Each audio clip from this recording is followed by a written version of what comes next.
Welcome back to the Act Two podcast, a podcast for the real-life working screenwriter. I am Tasha Hugh. And I am Josh Hallman. And as a reminder, Act Two is a network and support group for the everyday working screenwriter. This podcast is just one of the things we do to help screenwriters, including ourselves. So thank you for joining us here. Please remember to subscribe to the podcast. You get updates on our episodes as they come out. And also remember to head over to our Patreon. Just check out the different tiers. We have a free tier, we have a $5 tier, we have a $10 tier. For the cost of a Starbucks coffee, thou shalt have screenwriting content for the month.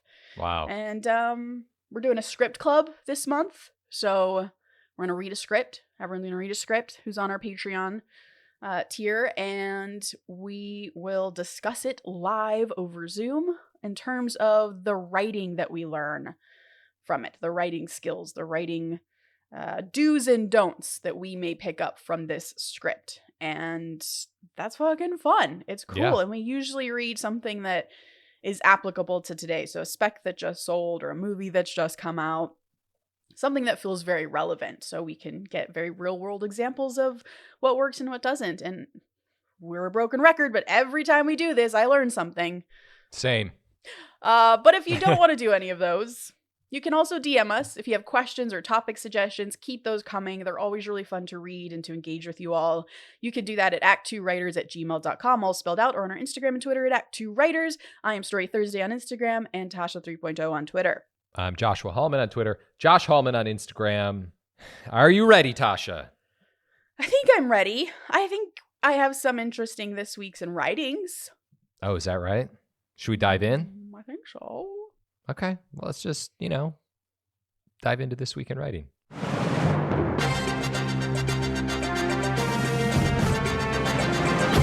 This Week in Writing. Okay, I'm going to go first, but I think I'm kind of taking one of yours. Great. My This Week in Writing is to ask you about your thoughts on this article that you sent me this morning about a new surprise secret J.J. Abrams untitled movie at Warner Brothers starring Jenna Ortega and Glenn Powell. Thoughts? I love it. All right. I'm glad you're asking me this because I've been thinking about this. So I love it because I feel like there was a moment in time, which I really appreciated, where J.J. Abrams was just doing his thing, and he had surprise projects that were just popping up left and right. There was like this window of time from like 2000 and like, I don't know what it was, 6 to like 2016, let's just say. And it was like a fun time. And I love Bad Robot. You love Bad Robot. We both love Bad Robot. And so I'm just saying this so like to see that again where it was like, hey, there's a surprise J.J. Abrams project. It just brought me happiness. Yeah, I feel like the world is a better place when there's like a secret J.J. Abrams project in the works. I agree. The story is under wraps. Nobody knows, but the casting is exciting and the basic premise that they release on deadline is also exciting. But holy shit, what's it gonna be? Like, I love living in that time. Yeah, me too. And also, we just were messaging about this. Like, JJ hasn't really made a movie in a while, but he's been producing a lot lately, like with Presumed Innocent, the Batman series. I'm sure he has his hands over or all over a bunch of other things and other projects. But I just love J.J. Abrams projects, and I love Bad Robot projects, and I love when they surprise people. Might not like it, people might not like the mystery box, but I love it, so I'm happy, and that's really all that matters to me. That matters to me too. Oddly, I was going through old emails. Uh-oh. And I came across an email I sent to my reps after a meeting at Bad Robot. And my email was so excited. Just like I had nerded out in the email about how excited I was about being there, how just the very presence of being in Bad Robot was thrilling and inspiring, and how they had a personal chef just in the like lobby area of their work area that was just like making fresh pasta for people and shit. Like everything felt advanced there. Totally. Like even the toilets. It was It was amazing. And I had my meeting outside by a fire pit. Like the whole thing was just fantastic. And yeah, that's what encapsulates J.J. Abrams and his stuff for me too. So, not to just keep going down this, but if you haven't been to Bad Robot, the door has a sign on the outside of it that says, "Are you ready?" And it's just like, oh shit. It's like this black door that you go in, and then same. I remember going in there and thinking to myself, like, this is exactly what a production office should feel like. Yeah. Like a company should feel like. And I love Bad Robot. I'm excited for it. I wrote a script called Breaking Into Bad Robot. Do you remember that? It was during the pandemic. I will never forget it. One day that will get made. The story, can I tell a quick backstory? Yes, please. So that was something I had written like right around the start of the pandemic or something, like maybe right before. I can't even remember. It was just one of those things where I was like, oh, I'm going to do a contained, crazy Bad Robot story. I don't know why. I have no idea. So I sent it to my manager, Jay-Z, who I was certain he was going to be like, what have you done with your life? Mm-hmm. And credit to him because he's always a little more open-minded than maybe I think in the moment. And so I sent him the script and he was like, I don't know what you're ever going to do with this, but I'm going to send it to someone over at Bad Robot. And I was like, it's like, oh, thanks. Okay. Wow. So then he got back to me because keep in mind, this was like 2020. And he said, hey, as it turns out, JJ's looking to direct something inside of Bad Robot. So they're going to pass it through and read the script. And I was like, oh my God. And nothing happened with it. But like, they were like, yeah, just not for us, the standard pass. But there was this like window of like, holy shit, I wrote this craziest script I've ever written in my entire life. And now they're going to read it. That's the dream. Yeah, well, it's dead. Even just getting in the door off of something like that is a dream. I know the real dream is to get that then made by J.J. Abrams, but Breaking Into Bad Robot. It's half a dream then. So I'm excited about it, and then we'll see. Okay. Well, that was mine, so I guess technically it's your turn. I wanted to bring up something. It was actually a question we received in an email about film coverage, or script coverage, excuse me. Mm-hmm.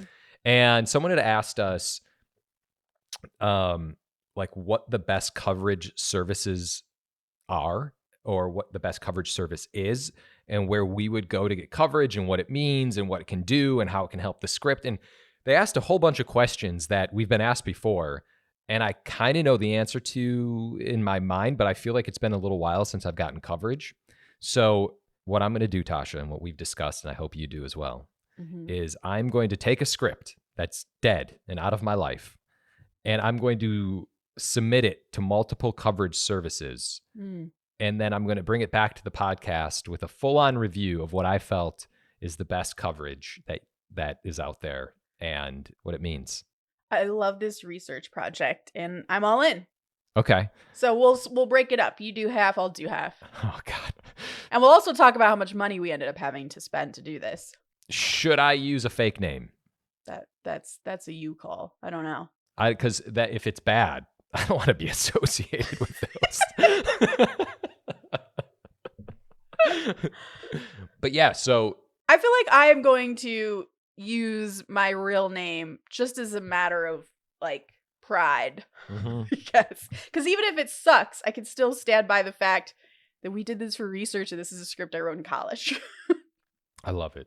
But if you're listening, which I assume you are, hearing me say that, I would love to know any places people get coverage, because I know of We Screenplay, Coverfly, The Blacklist, and like Script Pipeline. After that, I'm not sure where to go. So same. It's not really. It's just a little. It's like an update of from an email that I don't have an answer to yet. But Tasha and I are on the case.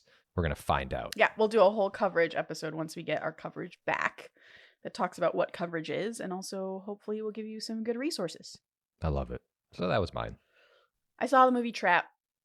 Let's go. The M. Night Shyamalan movie. Spoilers alert right now? Spoiler alert. Okay. Are you going to see this movie, Joshua? I love M. Night and I love Josh Hartnett. I'm not sure when I'm going to see it, so I'm ready for the spoilers. Okay. So I thought, like, this movie is almost two different movies. And the first movie that it is, which is the movie they advertise, which is Josh Hartnett as a serial killer trapped in a concert stadium and having to find his way out, is a very good movie. Super tense. Josh Hartnett is very watchable. He's great. But then it becomes something else. And maybe I won't go into detail on what that is, as I'll let you sort of witness that. But it becomes basically a puff piece for M. Night Shyamalan's daughter. She's in it? She is the pop star of the movie. Really? Yes. So basically, he filmed a concert for his daughter and then was like, oh shit, I need another story in here to make people watch this. I'm going to throw Josh Hartnett in a serial killer story in there. Okay. But I think what I want to talk about today is something that Paul said on his drive home, which was that he felt like this could be the next installment of M. Night's superhero universe. So like Unbreakable, Glass, Yeah, I'm aware. Split. Yeah. I know you love these, which is why I want to talk to you about it. Because if that's true, I think it frames the movie in a different way and makes it more interesting. Okay, now I'm going to see Trap. Yeah. You just sold me on it. Okay. Wow. We'll discuss it after in terms of how you think that plays. By the way, I will stand by that Unbreakable is a classic. I know you will. And I will defend it till I can't defend it. I don't like Unbreakable that much. However, I have mad respect for what he did in creating his own universe that way. And like kind of like right under people's noses. We sort of didn't realize we were getting a universe until I didn't realize until Split. I think other people realized before then. And I'm a huge M. Night fan. Like I think M. Night and Chris Nolan are like the two directors I make a point to always see their movies. Only because they just always seem to interest me, and I find M. Night to be really interesting. Every movie he has is different, and that's super cool. So, anyways, I would be curious about how you feel this movie fits into this weird larger whole that he's created. Okay, I just have one more. We have been talking about Deadpool and Wolverine a lot.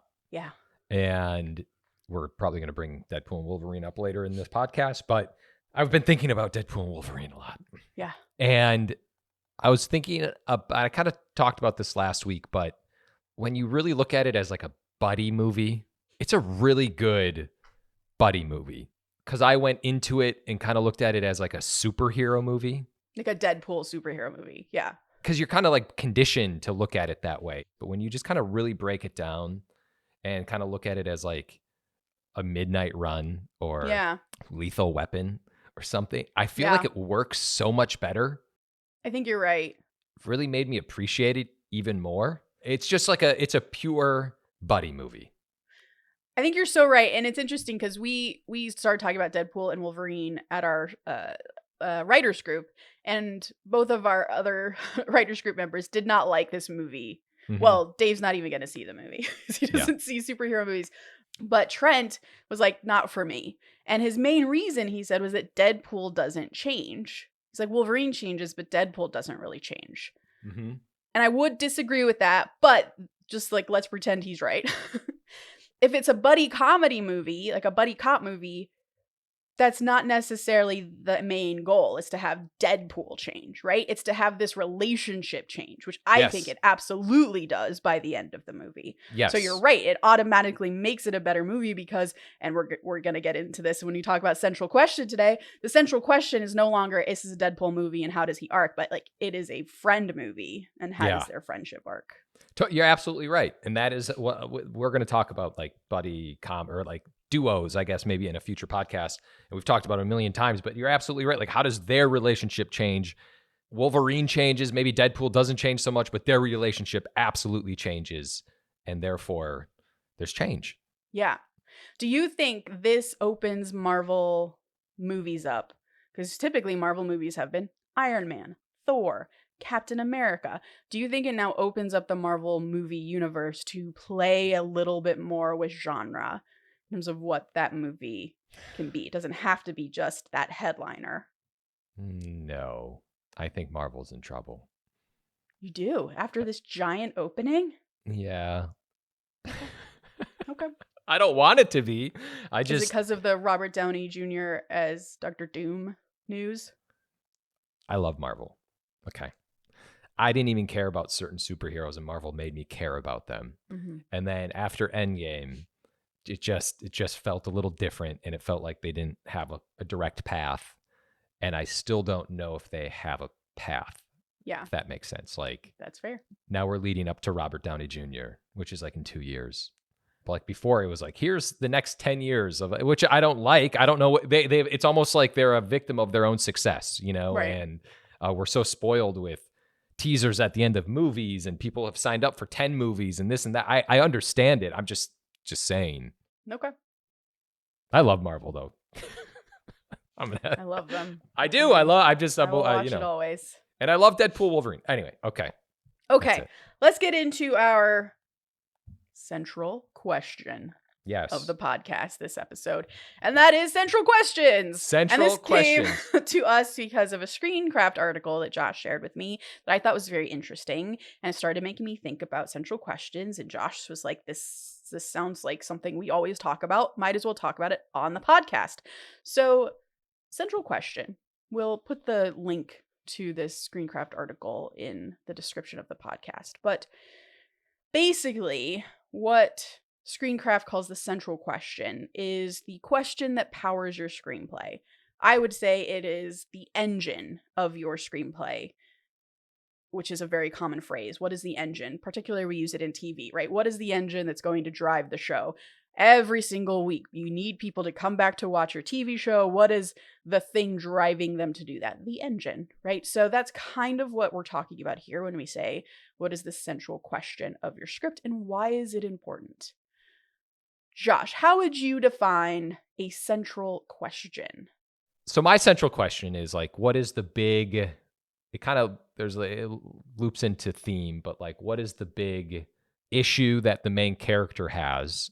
And how does that permeate throughout the script? And for instance, it's like, can you move forward without forgiveness?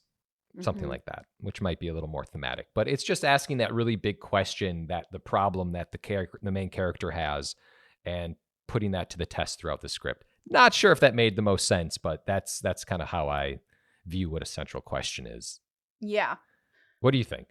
So I agree with you. I would say that even when we sort of were prepping for this episode, I was saying that I really, really disagree with this article and what the central question is. However, within that 5-minute window, I've since come around to, I think the central question is twofold of your script. I think it's thematic, like what you're talking about, but there's also a plot version, which is what Screencraft is talking about, that I think could be helpful to have both, just like as a sticky note sitting at the top of your computer, reminding you what you're writing to. And I think we can get into both of the Screencraft version and sort of what Josh and I feel like is the central question of a screenplay. Yeah. So I'll go into Screencraft's version first, which is the more plot version. But like some of their examples in this article are, for The Princess Bride, will Buttercup and Wesley get their happy ending? Or for Back to the Future, it's, can Marty McFly return to his own time before he ceases to exist? And then Finding Nemo is, will Marlin find Nemo? And these are very simple questions, but I think in terms of putting a sticky note at the top of your computer as you're writing your script, this is a good one, right? It reminds you that every scene needs to be about how Marlin will find Nemo. And every scene needs to be about the urgency of Marty McFly trying to get back to his own time. Mm-hmm. Right? So like that actually is very helpful. And what they're saying the function of a central question can do for you is when you start to wander, as one does, and our characters start to do random things, when you look back at that scene, you can say, well, does this service that central question? And if it doesn't, why is it here? And can I get rid of it? And I think that can only help you. But isn't it also, that's essentially the problem that the main character has, right? Like that's the motivation of the main character in the script. Yes. Right? So like the central question in this instance is, what's the problem that your protagonist has? Yes. Okay. So maybe it's the wrong phrase, central question. But it is helpful because there are times, when you can just get off course. And let's use Back to the Future as an example.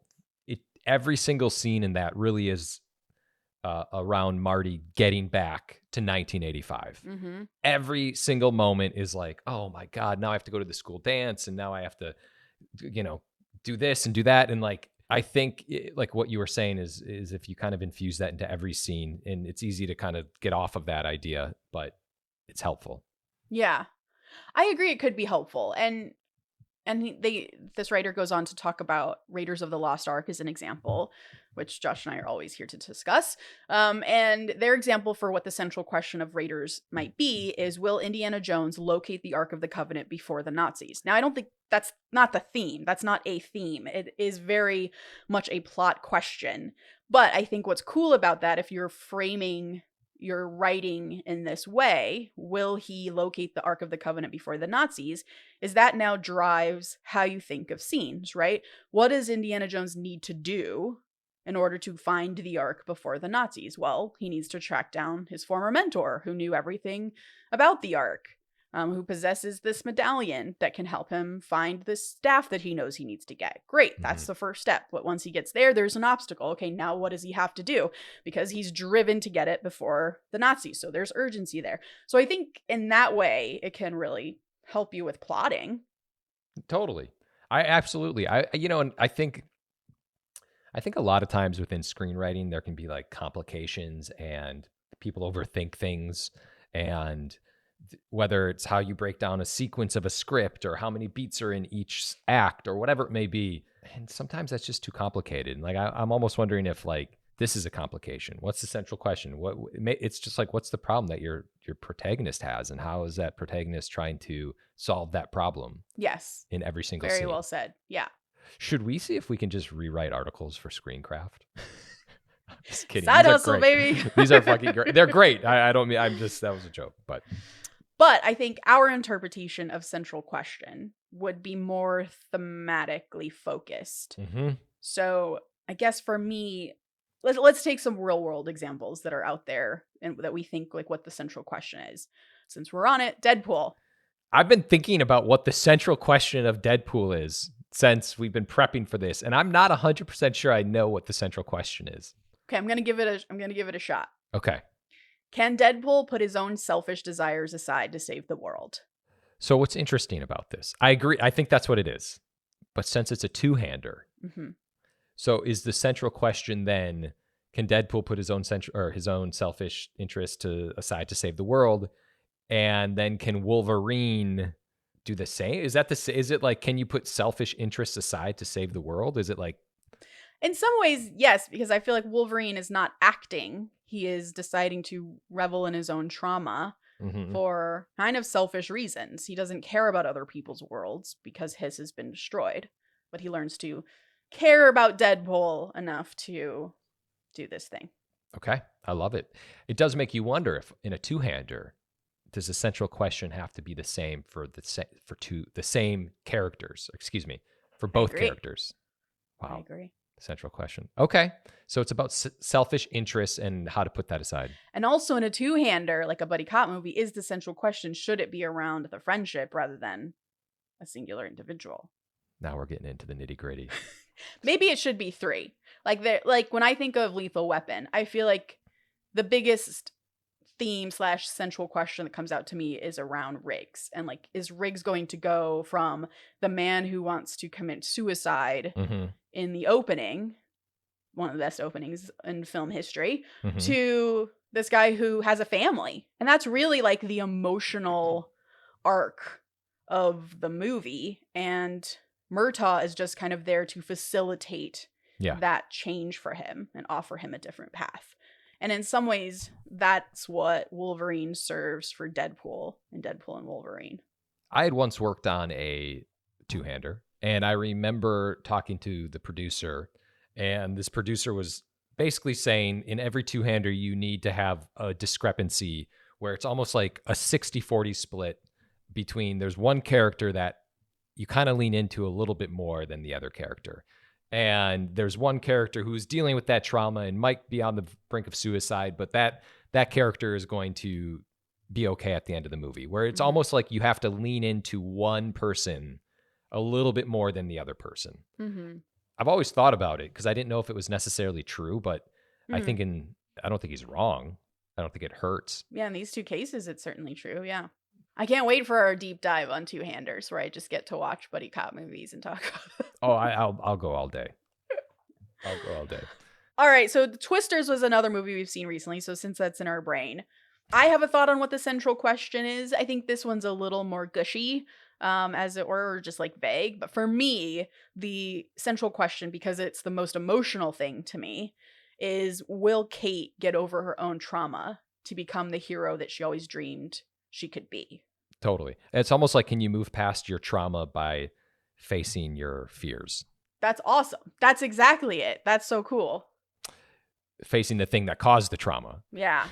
Man, I love this movie. And it also puts in perspective that Glenn Powell's character is similar to what I said Murtaugh was. Like, he's kind of there to service Kate and to help her get back in contact with the things that she loved about storm chasing and the emotional reason why she was doing it to begin with. Yeah, absolutely. But she ends up saving the day. And he has his own progression, essentially. Like, he goes from a guy who's been recording everything. By the way, big time spoilers of Twisters everywhere. He goes from this YouTuber who's like always recording himself to he's just kind of living in the moment with this woman. And That's true. And so this is actually a perfect, like what we just talked about. Like, Twisters is kind of a two-hander. Like, for sure. I mean, how could Glenn Powell not be two-handing it up? Come on. But you're absolutely right. It's a perfect Riggs and Murtaugh comparison. Like, that is they complement each other, but it's her trauma. I think that's like the bigger story that we're focused on. Okay, I'm going to take some examples of how I've thought about central question in my own stuff. Okay. So in Naruto, you could pick so many different avenues in that because the show is massive. The world is massive. The problems the characters deal with are nuanced and wide and varied. So when you start to think about how the hell do I even begin to adapt this story, you really have to start with, what do I think the central question is for Naruto? What do I think his problem is? What do I think he needs to get over? In the same way that in Lethal Weapon, Riggs starts suicidal and ends with a family.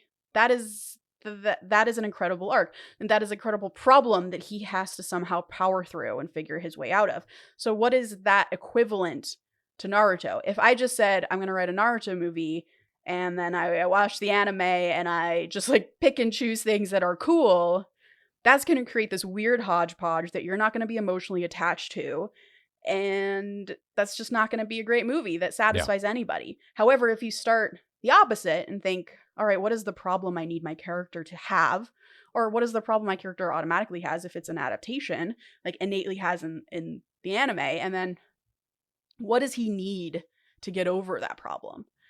That is, I think, how you start with a central question before you start writing in terms of the theme that Josh and I are talking about.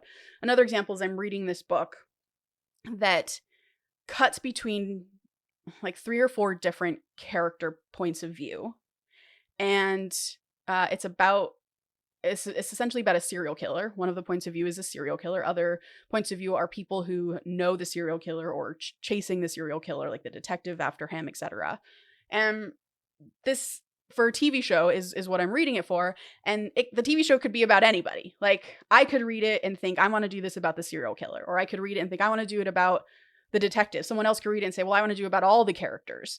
The only way forward for you as a writer to figure out your take is, what is the central question that means the most to me? What do I want the characters to be struggling with the most? Can Deadpool put aside his own selfish desires to save the world? Like, what is that equivalent central question to this story? And only you can figure that out. Josh's version, if he read this same book, would be completely different, I think, than mine, because I am putting my own personal spin, my own personal trauma, the life that I've led behind my ideas about what I think this central problem should be. And I think where writers tend to have problems in plotting their story is in not starting with this question. Because we like to start with like the big ideas that we have, like the really fucking cool action sequence we want to get to, or this really dramatic monologue we want to get to, or whatever. But if we start plotting it that way, instead of first starting with your central question, and your central question can change over the course of your writing. I think that's true because you'll start to find it and hone in on it. But if you're not starting it there, then you can't write to anything.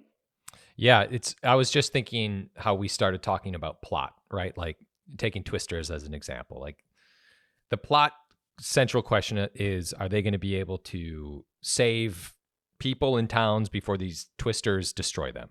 Or, maybe that's not 100% it. But, and then there's the next level of the character central question, like what we were talking about with trauma.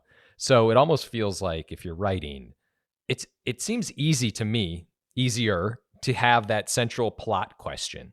Oh, will we solve this murder before the person gets away? Will we, save the world before the bomb goes off? But it goes back to, the character problems and what is their big issue and what are they going to be dealing with throughout the story. As you know, we came across this in our own thing that we just submitted to writers group, where the central question as Screencraft defines it, I think, was there, which is we're writing a murder mystery. Right. And every scene has to do with the murder mystery. But I think where we were getting notes back is the central question as it pertains to character was not there. Mm-hmm. So what is our main detective character dealing with, and how is this murder mystery affecting that arc? And so that's something we now have to work on. But both of those things need to be there before you start. Character, man. I know it was short and sweet, but I feel like we covered a lot with central question. I agree. Well, then I'll just go to the quote of the day, shall I? All right, let's do it. Emotion will always win over coolness and cleverness. It's when a scene works emotionally and it's cool and clever, then it's great. That's what you want. Quentin Tarantino. Please remember to rate and subscribe. Follow us at ActTwoWriters for more awesome writing stuff. You can follow me, Tasha, at Story Thursday on Instagram or on Twitter at Tasha 3.0. I'm Josh Hallman on Instagram, Joshua Hallman on Twitter. And as always, the Act Two podcast is a production of Act Two, network and support group for the everyday working screenwriter. This episode was edited by Paul Lundquist.